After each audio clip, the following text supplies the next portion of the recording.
Good evening, everyone.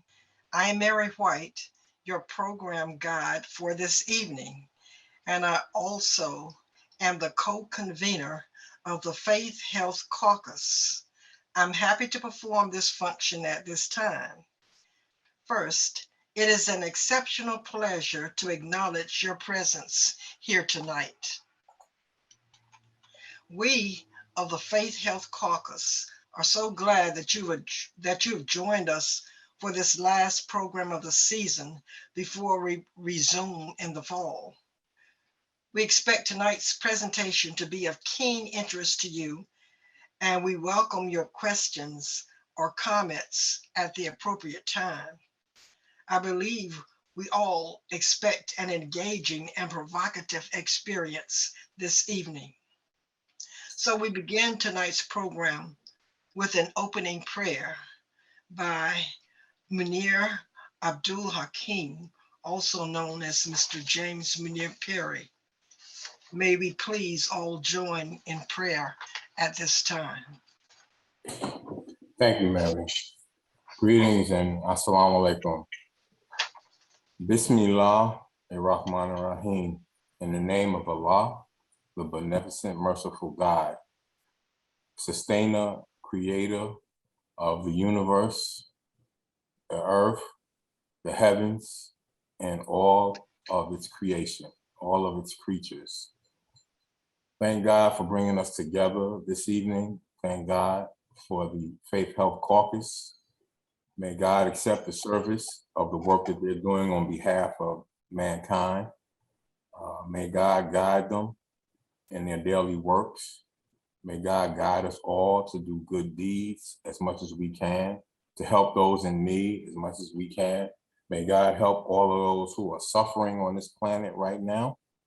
And may God help all of those who are sick, ill, and in distress, and facing violence and oppression and hardship right now. May God have mercy on us and our families and our friends and our community.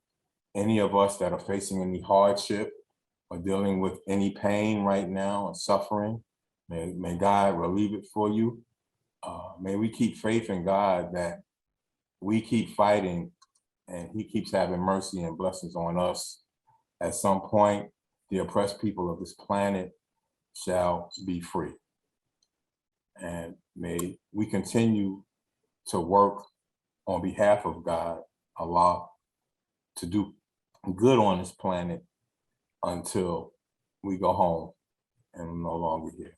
And may those that come after us continue the work that we are doing now to make this a planet that is free for oppressed people and for the children, the indigent, the orphans, the seniors, the whole planet. Amen. Amen. Amen.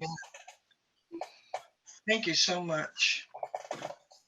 Next, we will have a welcome from one of our members, Alicia Gonzalez. Thank you.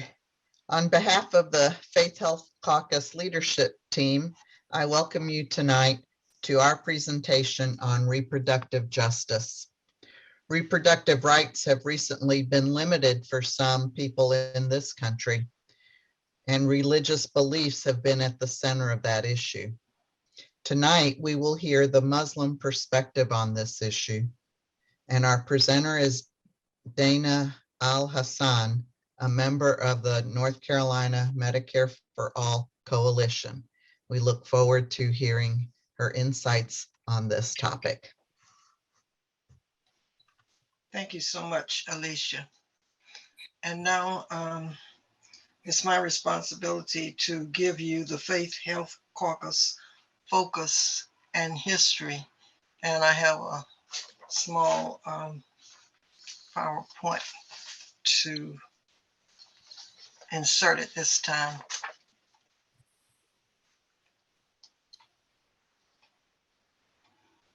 With Rebecca's help.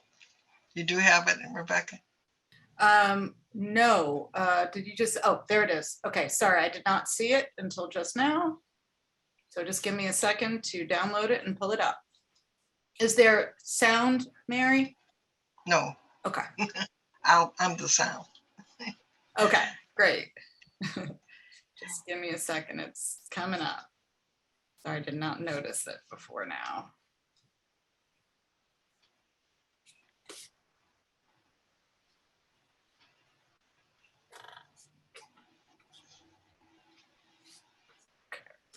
Goes.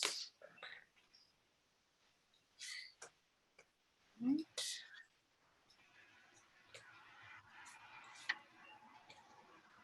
Great. The Faith Health Caucus focus and history. On the occasion of the forum, the intersection of faith, healthcare, and reproductive justice as a global issue. And we'll move on to the first slide, please.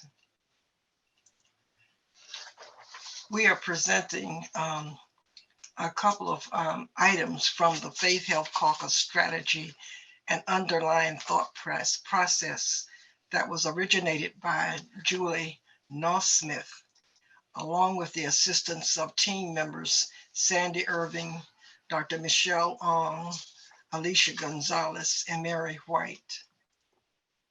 Next. What is our mission? To attract and encourage ministers, church leaders, faith activists, and faith followers via a variety of programs to support universal health care as a direct application of our faith to our lives, to influence lawmakers to pass legislations to expand universal health care coverage. On to the next. What are our objectives? To educate and to motivate our congregations to take moral responsibility in actively engaging in improving healthcare for all, and to encourage people of faith to take actions as advocates for passing laws for Medicaid expansion and Medicare for all. Whom do we wish to target as our key audiences? Ministers in general support social justice, but take caution not to be seen as political. And so that's something that we want to try to change to a certain extent in our favor.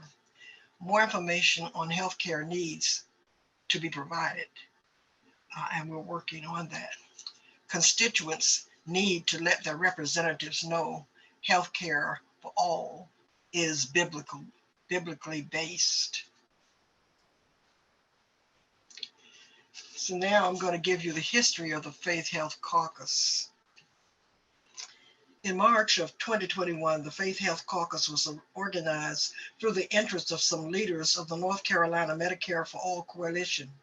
The challenge was accepted by a few committed participants, and the work began by defining our objectives and determining our desired sphere of operation. Since then, we have worked through various means to reach out to church ministers, faith leaders, religious activists, and all other interested parties.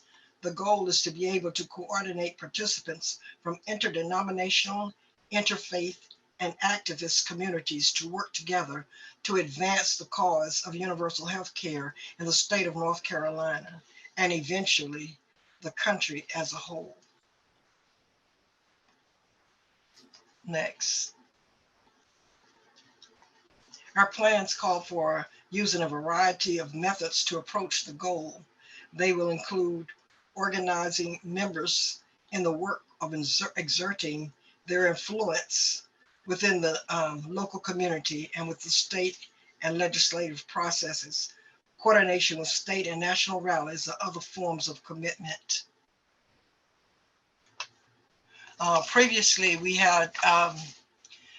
began with an online prayer vigil opening in November of 2021. We had a universal healthcare forum on Canada and Cuba, and we presented From Ministry to Movement, featuring Reverend Dr. Nancy Petty of Pullen Memorial Baptist Church, Reverend Gregory Drumwright, Citadel of Praise Church and Campus Ministries in Greensboro, and Reverend Dr. Nelson Johnson, Beloved Community Center Director in Greensboro. Then we had Why We Need Universal Health Care More Than Ever by by Rebecca Cerise. And tonight we have Dana Al-Hassan with Reproductive Justice from a Muslim perspective. Next. So we are moving forward and we welcome others to join us. We began, we're on the upward move and are open to new concepts brought by others who wish to join our ranks.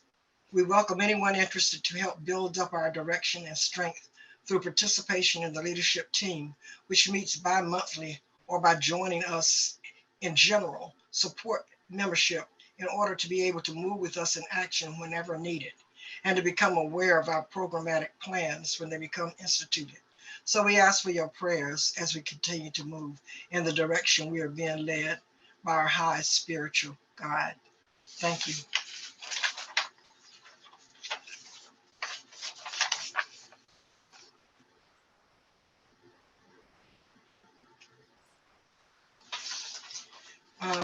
We next have the introduction of the speaker by Reverend Floyd Wicker. Reverend Dr. Floyd Wicker.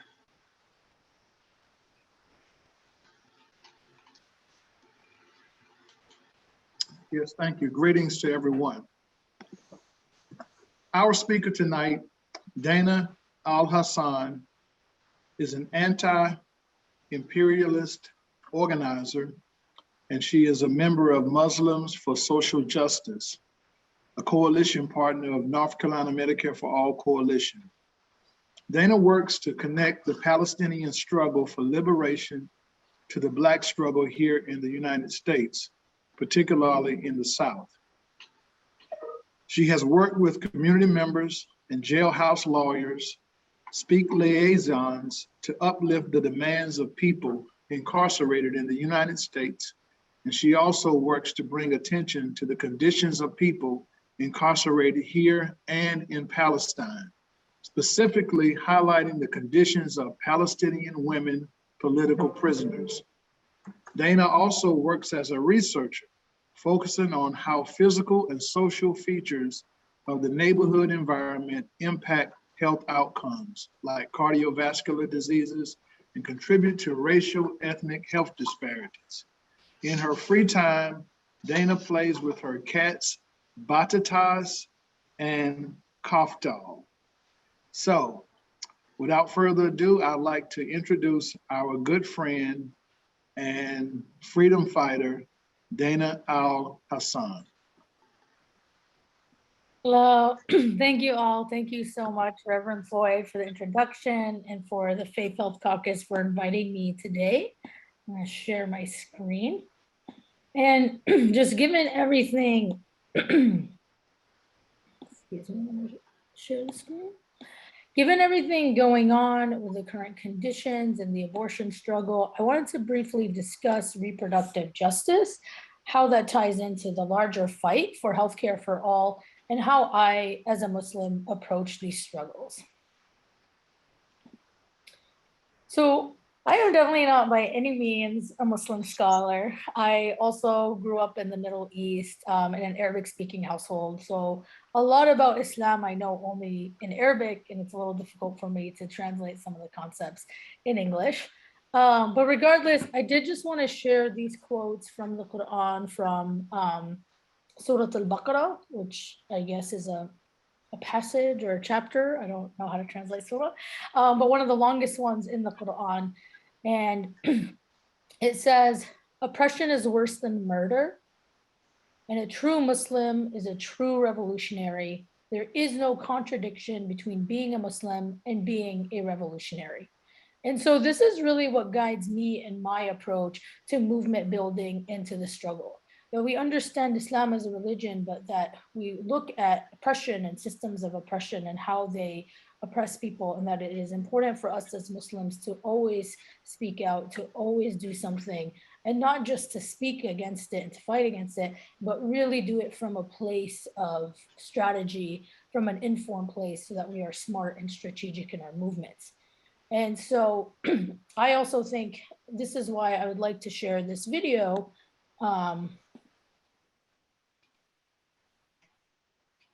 Yes, I would like to share this video because for us also, as part of the Medicare for All Coalition, that it's important that we look to past and present movements so that we can understand which struggles and which strategies to incorporate into our current movement.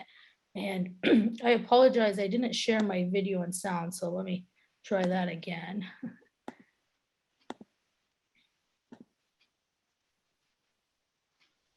Oops. All right, now it should work. You know, in 1973, no court gave women the right to abortion. Yep. We took that right.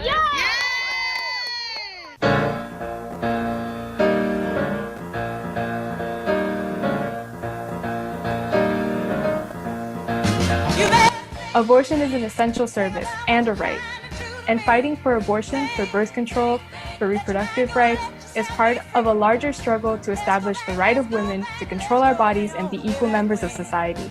I didn't need to know you, you couldn't have been too much more than 10. I ain't no psychiatrist, ain't no...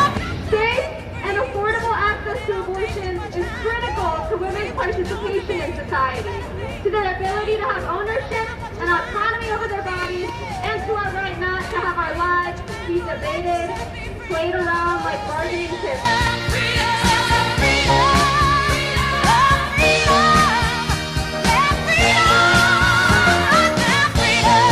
The only reason that we have Roe v. Wade is because of the militant feminist movement that was out in the streets, and that is the only thing that will enshrine into law our human right to abortion. But I was gonna change, I'm not if you keep doing things I don't. You better think about what you're trying to do to me. Think, let your mind go, let yourself be free. People walk around everything. Now we can't stop fighting because once we retreat, once we get comfortable, that's when our enemies attack. Think about what you're trying to do to me. Think, let your mind go, let yourself be free. We pose a threat to these people in power because we are uniting from a position of strength. We are not here solely based on our shared oppression. We are here uniting based on our shared resistance. Come on, baby, think about it right now. Yeah, right now.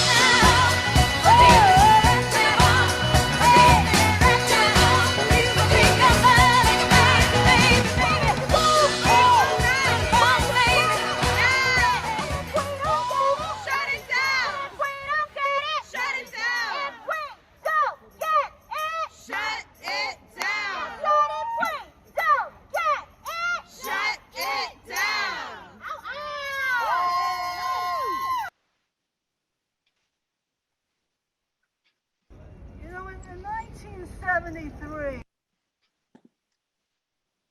That video always gets me fired up and ready to go and fight. And so I'm sure as many of you have already heard about how last month the Supreme Court overturned Roe v. Wade, essentially eliminating federal protection for abortion. And then what happened, just to describe some of the current conditions of how that impacts people today. 3 days after this ruling came out, there was a doctor in Ohio who phoned a colleague in Indiana because this doctor was caring for a pregnant 10-year-old rape victim. Okay, sorry. I didn't know if there was a question. I thought I heard something. And so this doctor who's caring for this 10-year-old victim, they are not permitted, according to state law, to actually perform this necessary abortion and had to call a doctor in Indiana to help out in this situation. And so here is this child who's already gone through an extremely traumatic experience, still having to face more traumatic experiences and cross state lines in order to access a very needed health procedure. And this is just one story out of many of what some of the current conditions look like today. But I think it's also really important for us to understand that even before Roe v. Wade was overturned, that the right wing has been on a major offense to dismantle the rights won by Roe v. Wade, and that conditions have always been dire. So if we look at 2021 alone, there were over 108 abortion restrictions that have been enacted across the US. And among them, the most restrictive abortion law was in Texas, the SB8 law that essentially eradicated abortion rights for 14.6 million women. We also understand that this is an issue that doesn't just impact women, but also trans men and non-binary individuals. And the SB8 law essentially is about this fetal cardiac activity, not allowing for abortions past 6 weeks. But the reality of the situation is that most people don't even know that they're pregnant within 6 weeks. And so this has forced many people, especially poor and working class people, to seek these needed procedures elsewhere. And Texas is huge, even just looking at the map. And so oftentimes we'll see and hear stories about how women have to drive 10 plus hours just to cross state lines to be able to access a basic medical procedure. And even the Hyde Amendment. So the Hyde Amendment was passed in 1976 that prohibits federal funding for paying for abortions. So this means that people who are on Medicaid, women on Medicaid, are not able to access abortion healthcare. And so this is clearly a direct attack on working class women, particularly Black, Brown, and Indigenous women who disproportionately depend on Medicaid for health coverage. And you can even see in this map how women covered by Medicaid in 35 states and DC have extremely limited abortion coverage due to the Hyde Amendment.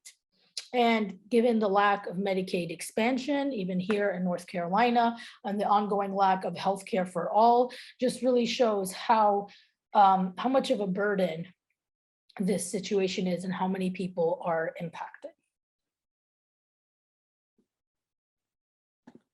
So the situation has always been extremely dire, even with Roe v. Wade. And then now, as I've mentioned before, the more people are impacted and just by the overturning of Roe v. Wade. And in fact, many states have these so-called trigger laws that once the Supreme Court ruled on the Dobbs-Jackson case overturning Roe v. Wade, many of these states went ahead and passed their trigger laws. And this map over here shows these different states that have these trigger laws. Essentially, the blue states are the ones with access. So you can see how very few states actually have access, where a majority of those, especially here in the South, are impacted with limited access to this basic medical procedure. In South Carolina, there was the fetal heartbeat bill, which on the day that the Supreme Court had ruled on the Dobbs case overturning Roe v. Wade, the governor, of South Carolina tweeted that by the end of the day, we will file motions so that the Fetal Heartbeat Act will go into effect in South Carolina, and immediately began working with the members of the General Assembly to determine the best solution for protecting the lives of unborn South Carolinians. Now, it's just absolutely outrageous and frankly disgusting for the governor of South Carolina to talk about protecting the lives of unborn South Carolinians when the current lives of those who are born are impacted and we are facing such dire conditions. Just to give a glimpse of that, some of the current conditions we're facing is there is a huge shortage of baby formula. This is something that's extremely needed, and a lot of mothers are suffering right now because they're not able to access baby formula. Daycare and babysitting expenses are also really difficult. They're really expensive, excuse me. In fact, Raleigh here is a city that has one of the highest, most expensive babysitting rates across the nation. So how can you plan time to go out to work, to even go out for dinner if you're not able to afford basic daycare and babysitting? There is also the pink tax, where many products for women are more expensive. So for example, personal care products are 13% more expensive for women compared to men. Even razors, I'm not sure why razors are gendered. They do the exact same thing. You just put a different color on them. And then in the women's section, they're more expensive. They're 13% more. And this is the same that's true for pads and tampons, but also women adult clothing and toys, accessories, and children's clothing are also more expensive as well. So obviously, this is not just about abortion, but when we think about reproductive justice, all the different aspects that impact bodily autonomy and be able to live in a safe and sustainable neighborhood. And so here's, Governor McMaster talking about, the unborn children, and often citing religion as a reason for not wanting to have safe and legal abortions. But we know the reality of the situation is that this is not a moral issue. This is not a religious issue, right? We know that many religious individuals and groups actually openly support abortion, and that tying religion to the anti-abortion cause is just a cover for an attack on women's rights, LGBTQ rights, trans rights, and whatnot. And in reality, we must understand that the religious view that's getting publicity is the minority view, right? That in fact, many religious individuals and groups openly support abortion, and that religion is just used as this smokescreen for this extreme current that is using women's bodies as the arena to roll back the gains of women, the working class, oppressed people, transgender people, and gender nonconforming people. Because we see that more than half of abortion patients actually hold religious beliefs. This includes the majority of Jews, 70%, Buddhists, 69%, Hindus, 62%, Unitarian Universalists, 83%, Roman Catholics, 52%, and the list goes on. And of course, this also includes for Muslims as well, where we see that majority of Muslims support abortion in almost all cases. And so I just wanted to highlight some various Muslim groups nationally and locally that focus on reproductive justice. And so there is a Muslim group called Heart that is focused on giving accurate information regarding abortions and reproductive justice as a whole. And so they have quoted that they fully believe in a pregnant person's right to accurate information, access to safe and affordable reproductive health services, and to make an informed decision about their body and pregnancy without judgment or feeling pressured. Because the reality of the situation is, like, it doesn't matter whichever scholar, whoever wants to interpret the Quran, as part of Islam, that it is a family and then ultimately the woman's decision, because you must do what's best for you and you make that decision yourself. And we also should understand that Muslims, of course, like all people, here comes my cat, Batata. Muslims, like all people, also have unintended pregnancies, pregnancy complications, and other circumstances that will lead them to make the decision to have an abortion. And whatever those circumstances are is frankly nobody's business. And so this really just speaks to the need of how Muslims, like all people, also need to access safe and legal abortions. But in reality, as I previously described, is that many people who are seeking abortions are having a very hard time, especially communities of color, including Muslims. And so this organization provides accurate and full information for Muslims. Another group I wanted to quickly highlight, another national group, is called Queer Crescent. This is another Muslim group specifically for,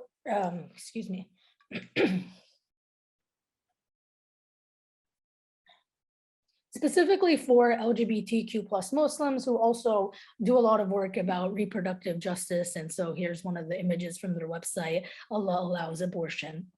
And so really understanding reproductive justice as bodily autonomy, right? So safety to access, vision, and embodying the gender, healthcare, and choices without your body, without the state of your body, without the state or religious intervention. And so this is really another example of the Muslim perspective in supporting bodily autonomy.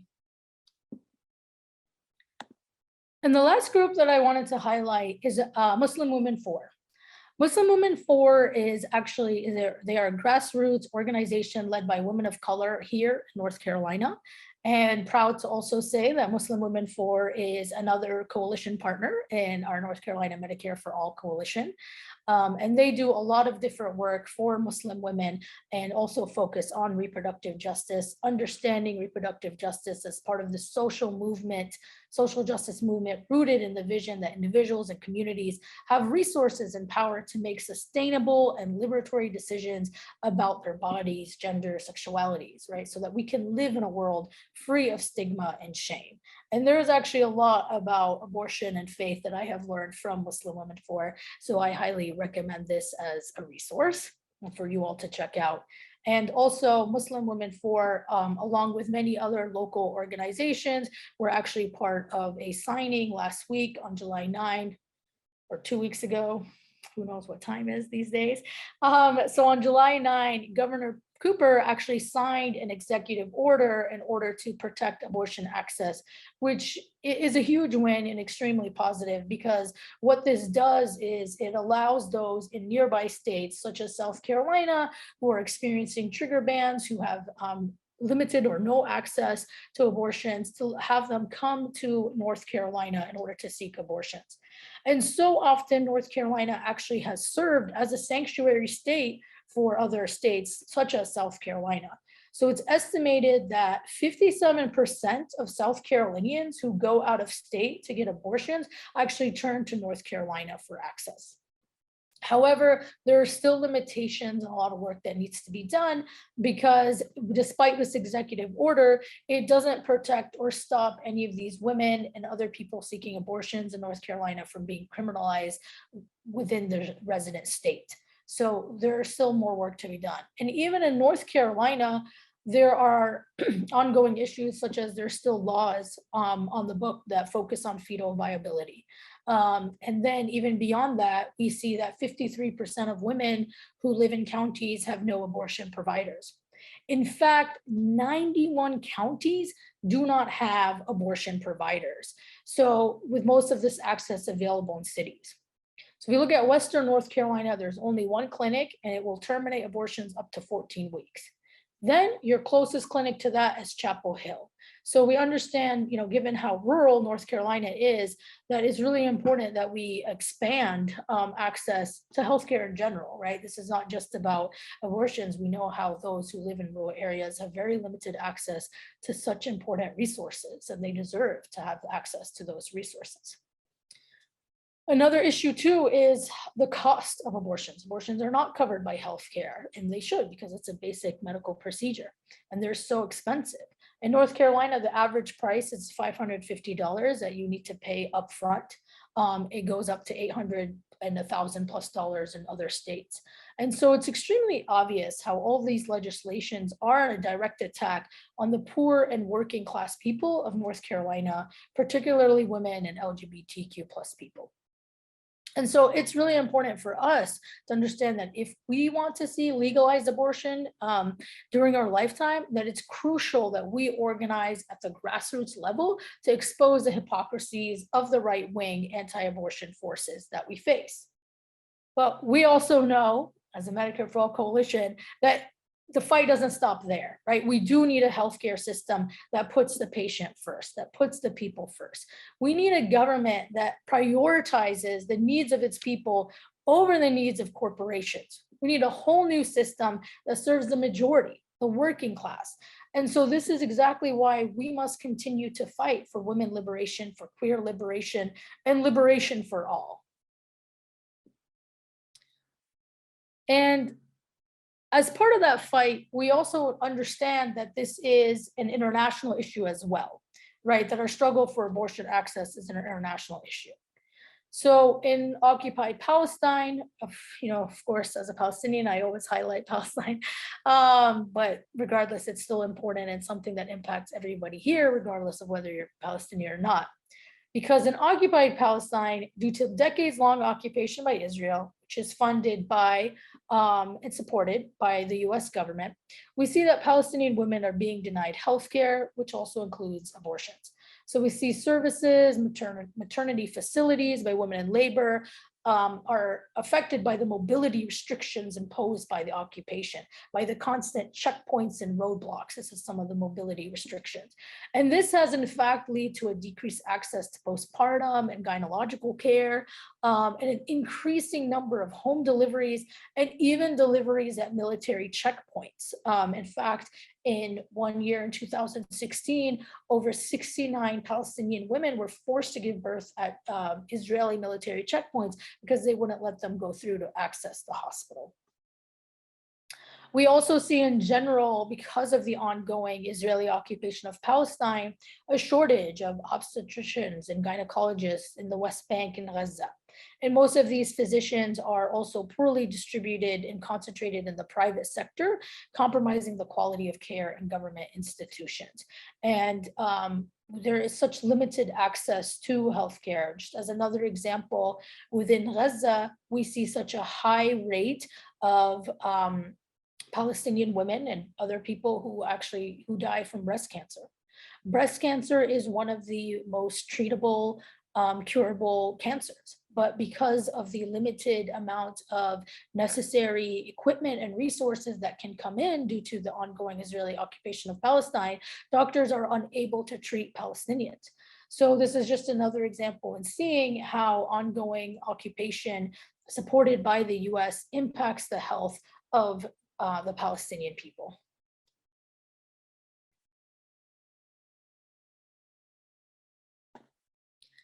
So it's extremely important that we extend our solidarity to all women, to all people fighting for abortion access and reproductive justice. We have seen the solidarity of women in Mexico, offering abortion services to women in Texas. So I mentioned before this SB 8 law, which was enacted last year in September and went into effect, and how women in Texas had to drive such long hours, 10 plus hours, in order to seek abortion. And some of those women did drive south into Mexico in order to access necessary medical procedures. And this is not the first time that Mexican women and Mexico in general has offered solidarity to Texas. Even during the times of when there's a lot of migrants coming into the US who are deported or forced to wait in Mexico, who face assault and torture, especially for Haitian migrants, including Black trans women. And they actually also end up seeking refuge and help from people in Mexico. And so this is an example of international solidarity that we can follow, and showing how we can extend solidarity with each other and understand that we here living in the US have a lot more common with people across the globe than we do have in common with the corporations and the ruling class. We've also seen solidarity and just in general militant women's movements within Colombia, Argentina, and Mexico as well, who have legalized abortion, which is extremely heroic and inspirational for the ongoing movement here. Even Benin, which is a country in Africa, has always had legalized abortion, and recently they have extended this to include cases for educational, professional, or moral distress.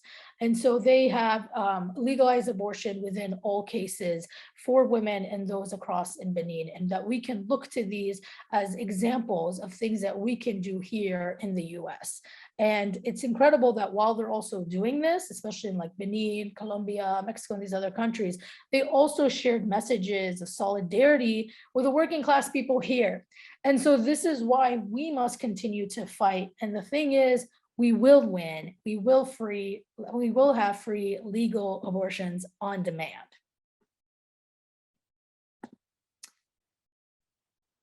And so in February earlier this year, the Women's Health Protection Act was not passed. This was a bill that would have enshrined into law healthcare providers' right to offer abortion services prior to the fetal viability without restrictions imposed by individual states. This would have codified abortions, would have legalized it once and for all. But unfortunately, this bill was defeated. And we have a majority Democratic House, Senate, and White House. And so it was well within the reach to pass the Women's Health Protection Act, and they did it. And this just shows how the ruling class does not care about healthcare for people, especially women, and more specifically, poor working class women of color. And so we should understand, we should look to past movements. What were the strategies that worked? How Roe v. Wade even came into place, which came through a grassroots or movement. It was a women's militant-led movement. And how other abortions were legal in these different international countries that I have mentioned. So we can look at these past and current movements to apply that in our work, to understand the need for unity, for all of us to unite together and to fight, to have a grassroots-led movement, so that we don't just have free and legal abortion, but we have a broader compass of reproductive justice, and even broader, where we have healthcare for all. And so with that, I would like to conclude and say that it's important for us to continue to fight, to continue to work together, to have working class solidarity. And so that together, when we fight together, we win. Thank you.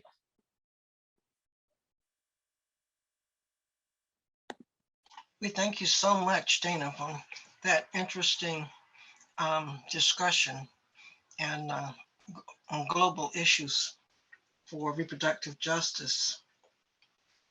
We would like to open up the floor now for questions from the audience. I usually find this is my most interesting part of the conversation, because people in attendance have so many great ideas, points, and questions. So the floor is open now.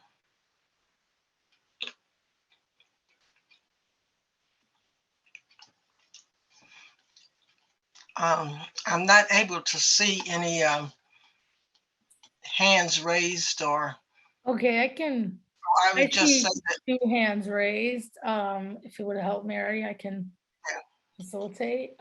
First I see Eileen and then Sandy. Hi, thanks. I was just curious. Certainly, yes, there are Christians who are pro-choice and believe in reproductive rights, and obviously there are Christians who want to ban all abortions. And I'm just curious whether you find the same thing in the Muslim community. Are there Muslims who are anti-abortion as well, even though the Quran may support it? Yeah, absolutely. I think it's first important to keep in mind that we see majority of Christians of different sects of, I mentioned Unitarian Universalists, Black Protestants, even Roman Catholics. Majority of them do support abortion. And I think that's important for us to remember that and keep in mind that in reality, it's a small minority group who do get a lot of publicity who are against abortion. And then it is true that, yes, within Muslims, there are different people who will, different schools of thought, which we call madrasa, where people will come in and interpret the Quran differently. But in reality, like, the Quran is very clear about what it says. And so even that organization that I mentioned, Heart, they're very explicit about, like, it doesn't even matter how different scholars and how they may interpret it. It is going to be ultimately up to the family and to the individual to decide. Thank you. And I guess one other thing, Sandy, before I take your question, also in Arabic, we actually only have, we have the same word for abortion and miscarriage, because it's just like, we don't differentiate between that, because it's nobody's business whether it was a miscarriage or an abortion. And oftentimes, some women are forced to have an abortion, which, is also a miscarriage, but it's a medical procedure where they're forcing to abort in order to save the women. And so I just think that's an interesting note in Arabic, how we don't distinguish between these two. I think Sandy, you had your hand raised. Oh, okay. I was wondering about the Women's Health Protection Act.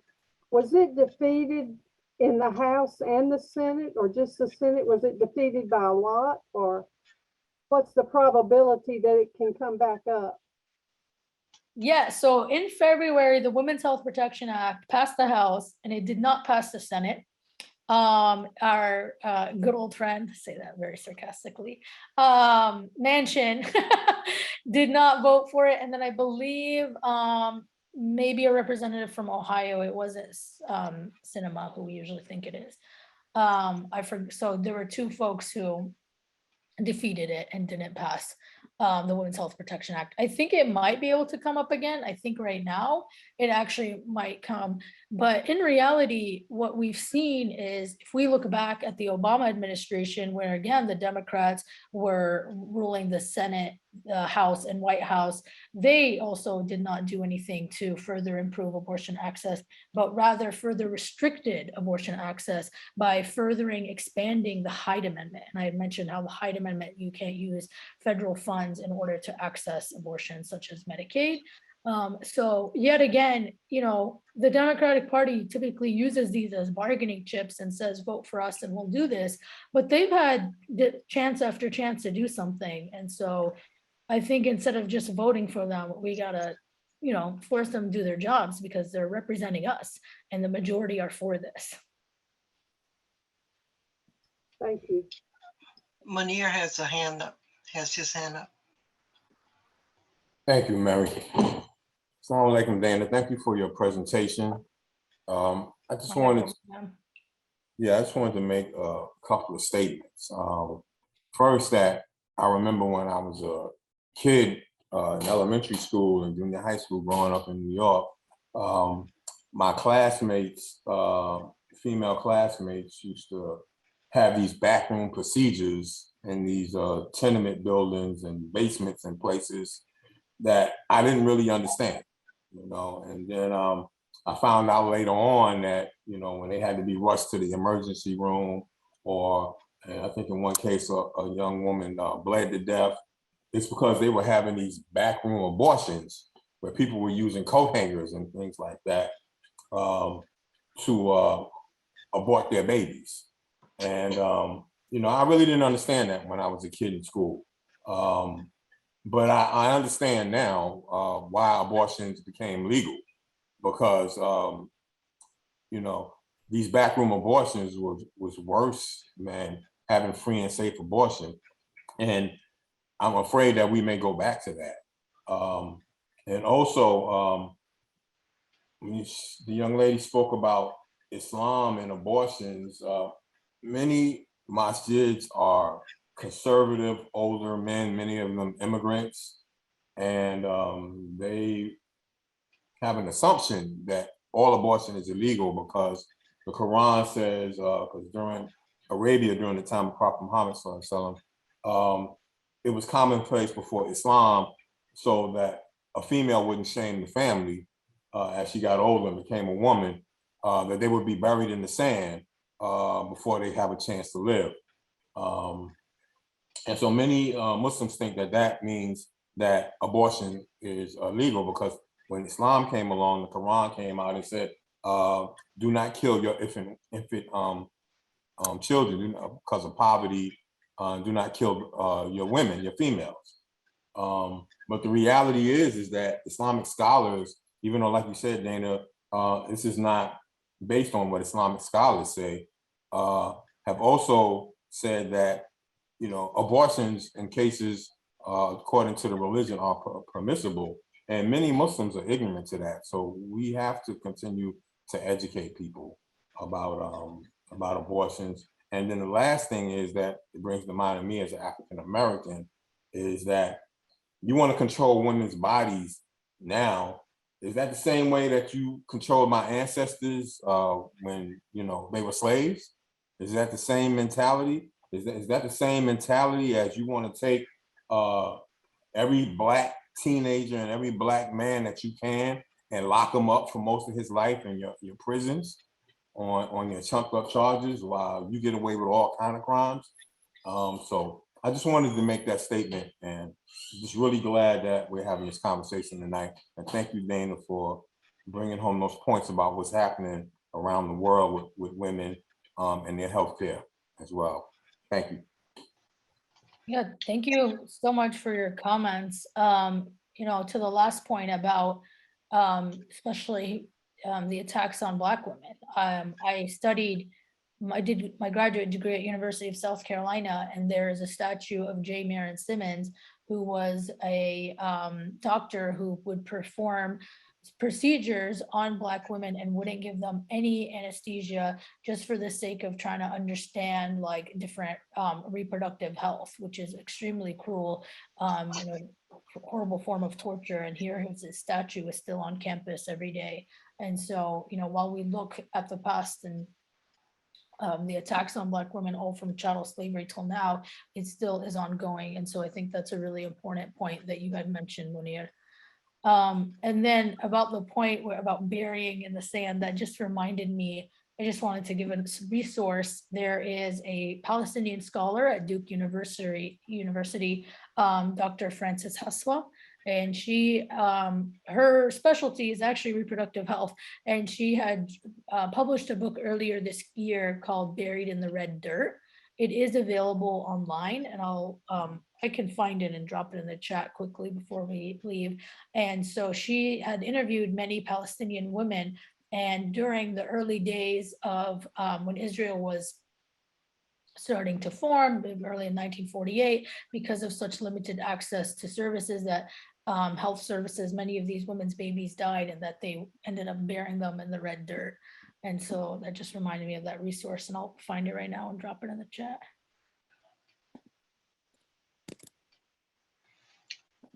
Are there any others who might want to express what you feel that your particular religion has stated about this kind of procedure? How do faith groups react to this fundamentally?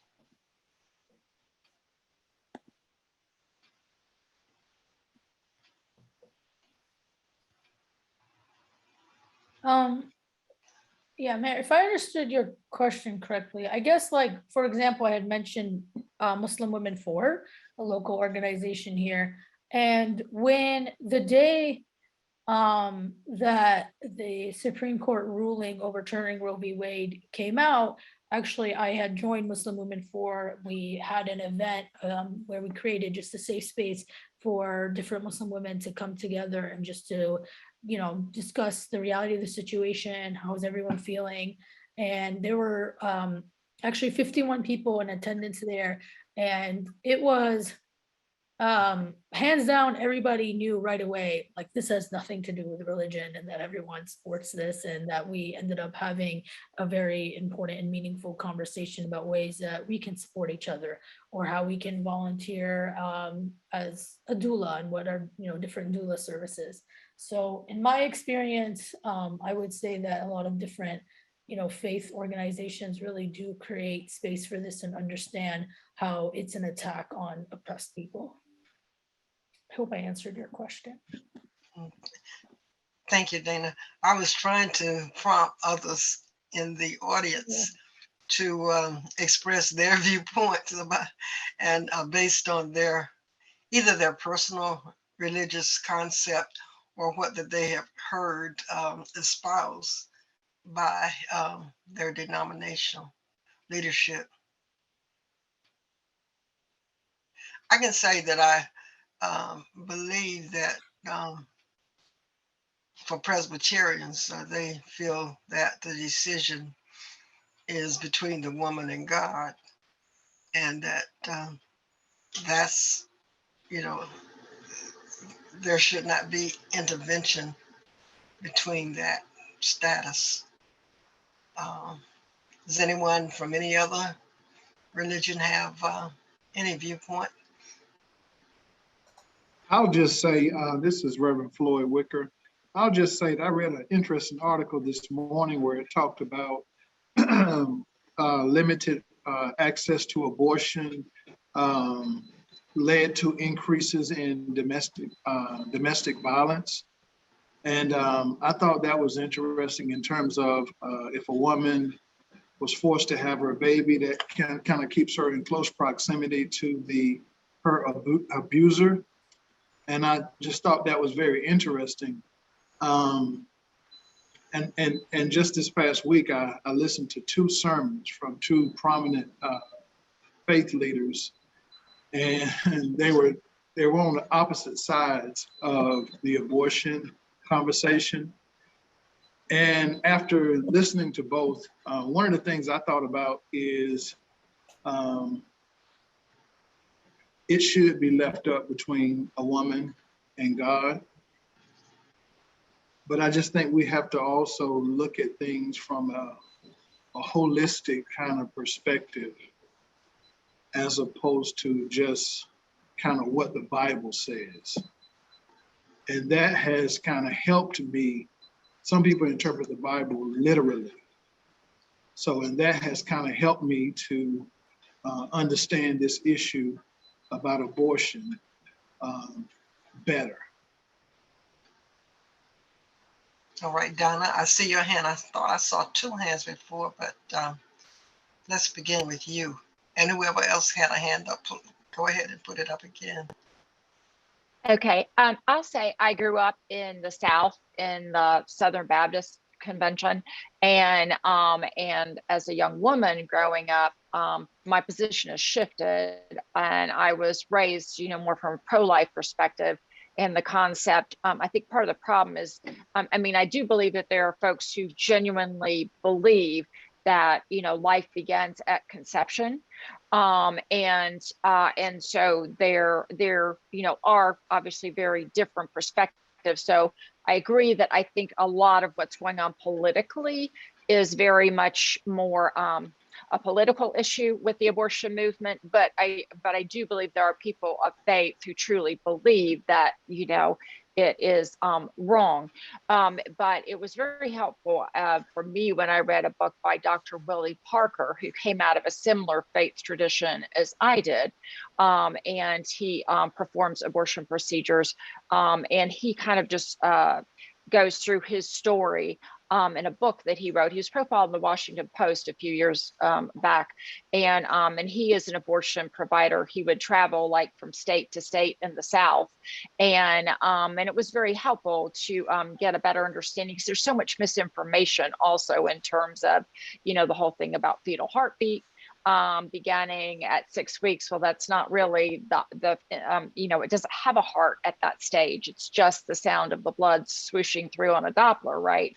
And so, there's a lot of different things that I think if people knew, it might at least help them be able to look at the issue in different ways. But I would be respectful of the fact that I think there are people who do hold a genuine belief about it. But personally, I've come to a very different perspective, and I don't think we have the right to legislate it, because it is definitely something that is viewed so differently by various faith traditions. And so you can't say my way or my belief is right when we have such a diverse country. And I think there are people who are definitely politically capitalizing on the divisions to push their agenda. Thank you, Donna. Patricia? The Reverend Dr. Nancy Petty is my pastor, and she has worked with this group, so you probably have a pretty good idea of where I stand on the subject. We are a Baptist church, but we are not really representative of the denomination. And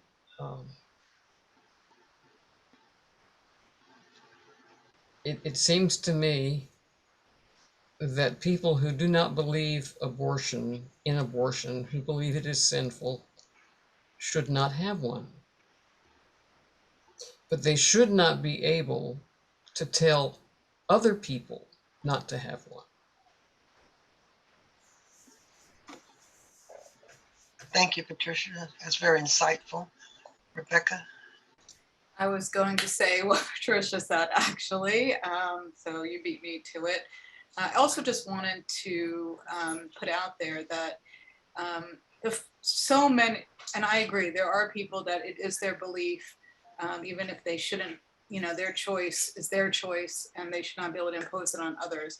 But I also think that to call the wide swath of these folks pro-life is a misnomer, because they don't support any kind of social safety net. They don't support actually when the child is born, The second it costs money to help that child no longer matters. They're pro forced birth, and that's the end of it. So I just want to be really careful with perpetuating language that I don't believe accurately portrays. I would actually say us in the Medicare for All universal healthcare movement are incredibly pro-life, even if we do believe in choice and that people have the right to bodily autonomy. You know, I think we just have to rethink what the whole pro-life means and not allow these folks to frame things in a way that makes them look better when they are actually the people that are trying to keep people down and oppress people. Thanks. Appreciate those remarks. Okay, Alicia.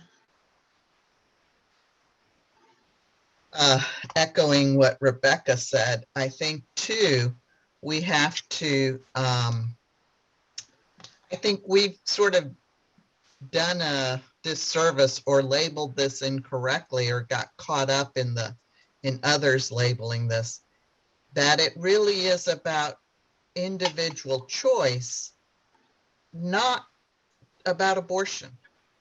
But we get stuck on the concept of abortion, where really the fight is, do I get to determine what happens in my life and what happens in my body? Plain and simple. And that, I think, is the argument we have to keep putting forward as opposed to abortion. Because I think we get lost in the weeds then.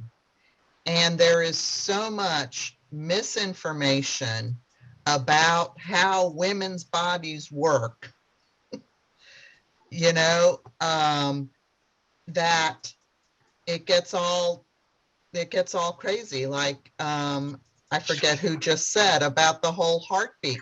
That is not a heartbeat. All cells have electrical impulses, and you get a group together and you can find it. You know, you get a group of cells together and then you can pick it up. That's not a heart.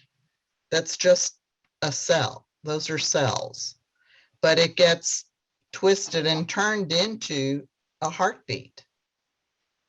So I think we have to really be diligent about clarifying, you know, what is reality and what isn't, and to continue to frame this discussion in terms of, do people get to decide what happens in their body or not? Period. Because it is about control, right? And keeping people in their place, so to speak. Thank you. Thank you, Alicia. Are there any other questions or comments? Well, I'm just going to ask you to think about, or everyone to think about a couple of things. Just from my perspective, in making this like a biblical reference, well, before I go to that, I would just say one of the things that concerns me about the strict stance of abortion is that there are many cases where women need them for their own health, not because they're just making a choice that they don't want to produce a child. And legislation makes absolutely no concerns about those instances where it's a health issue for the parent. So that's something to be considered. But biblically, I always think about the woman in the well, or the woman who was being stoned, I think, supposed to be stoned for. And what Jesus said is that those without sin, you know, you cast the first stone. So I don't really see how people can talk about, you know, all this attack on women because of this issue and legislation that is so damaging that can incarcerate a woman for years, or develop a society where someone is being paid thousands of dollars to inform on someone. I just don't understand that kind of a society that they would design, and it's all negative approach to life. And so I just ask that you think about some scriptural references. The last thing I'm going to say is that my Bible tells me that vengeance is mine, says the Lord, I will repay. So it's not up to society to make those decisions. I just throw that out there as something that I'm thinking about. So I thank everybody for your questions and comments. And I would like to continue with the appeal from Sandy Irvin. Well, Mary asked me to make an appeal for membership. I'd like to thank all of you for coming tonight. By coming tonight, you're a member. You don't have to fill out any papers or anything. The Faith Health Caucus is an interfaith organization advocating people's access to affordable health care in North Carolina. And we're committed to trying to get our faith communities, whether they're Muslim, a mosque, or a church, or a synagogue, or other faiths, to get your people in your congregations to advocate, to be an advocator for health care for all. And the Faith Health Caucus meets on the third Thursday of every month. We're skipping August, but our next meeting will be September the 20th. And so we'd like to encourage you to come back to that meeting and continue to work for Medicare for all and healthcare justice for women's health and men's health and children's health, everyone's health, for healthcare for all. And thank you for coming tonight. Thank you so much, Sandy. We have, I believe that Rebecca may have 2 announcements to make, organizational announcements. Thank you, Mary, and thanks, Donna, for such a fantastic presentation, and everyone on the call for such a great discussion. Even topics like this, you can have a rational, kind discussion, and we're actually living that. So it's just been a wonderful, wonderful evening. So the North Carolina Medicare for All Coalition would love to have active participants who are interested in fighting for universal single payer healthcare. We are planning things that we are going to be doing over the next few months in terms of trying to talk with all the congressional candidates that are running for office, or as many as we can, to talk with them about supporting this policy, which is more important than ever. So we have 2 meetings coming up. One is tomorrow, which is our core meeting, and I'm going to post the link, the Zoom link to that in the chat. And then on Sunday, we have our at 3 o'clock, so tomorrow at 7. And then Sunday at 3 o'clock, we have our legislative working group meeting, where we're going to talk, sort of more about that piece, the piece that's the legislatively focused piece more. Also wanted to say that the next core meeting after that, August 3rd, we're actually having a guest speaker from National Nurses United. They are running a People Over Profits pledge that is basically a pledge that to get politicians to sign, and they don't just have to be congressional, to say that they're not going to take special interest healthcare money, no matter what they're running for, even state government, municipal, whatever. So you're able to start having those conversations and building those relationships with lawmakers, because many people that start off on a local level end up at some point running for Congress. So it's never too early to start that conversation with them. So Alex from NNU will be on that call. It's going to be the same link as the core meeting tomorrow. All the core meetings are the same link, and they are the first and third Wednesday of the month. And the legislative working groups meetings are the second and fourth Sunday at 3 o'clock. Thanks. Thank you, Rebecca. Is there any other question or comment from anyone else, or anyone else want to make an announcement from your organization? Anyone else? Feel free. I'll just say that the People's Fellowship of North Carolina is sponsoring a community food drive on July the 28th. That's a Thursday here in Fayetteville, North Carolina. Thank you. Okay, thank you, Dr. Wicker. So again, we thank our speaker for a wonderful presentation. We thank the audience for great questions, remarks, and exchanges, and for being in attendance this evening. I want to remind you that there will be no August public meeting, but there will be a leadership team meeting on the first Thursday of each month. So it will be August the 4th. At 7:30, and we invite all interested Muslim leaders and members, as well as all others who are interested, to attend this leadership team meeting. So mark your calendars, please, for August the 4th. I would like to say that I believe that Rebecca could be contacted to give her presentation on why we need universal health care more than ever to churches and groups across North Carolina. Now, I didn't discuss this with Rebecca, but I think she might be willing to fit that into her schedule. If you just let us know, we'll help you contact her.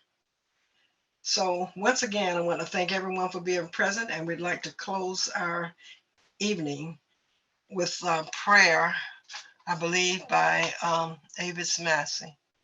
She had to leave. She put her apology. No, Avis is here. Oh, Rebecca, I got great. in contact with my Presbyterian women and told them about my obligation here. So I'm here. I just need to settle down. Everybody, it's good to be with you. I was getting a little panicky there, but like I said, I contacted them, and let us prepare our hearts and our minds for prayer. God of all people, you brought us together tonight, and we are grateful for this meeting sponsored by the Faith Health Caucus. We are grateful for your love that brings people of different faith traditions together to discuss healthcare and other issues that are facing our world. We call upon you, oh God, to give us more support to transform our healthcare system, especially for those who cannot afford the cost of medical exams, screenings, tests, and medicine.